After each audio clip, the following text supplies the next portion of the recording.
বুরিতো মূলত মেক্সিকোর খাবার। বুরিতো শব্দের অর্থ স্প্যানিশ ভাষায় ছোট গাধা। গাধার পিঠে যেমন অনেক কিছু বেঁধে রাখা যায়, ঠিক তেমনি বুরিতোর ভেতরেও নানা রকম উপাদান, মাংস, শাকসবজি, ভাত, বিনস, চিজ ইত্যাদি ভরে দেওয়া যায়।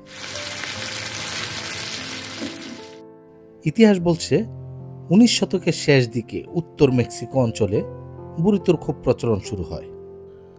বুরিতো হলো ভ্রমণকারীর সঙ্গী, ক্ষুধার্তের বন্ধু আর ফুড লাভারদের চিরচেনা আনন্দ। এক কামড় বুরিতো মানে শুধু খাবার নয়, অন্য এক সংস্কৃতির স্বাদ দেওয়া।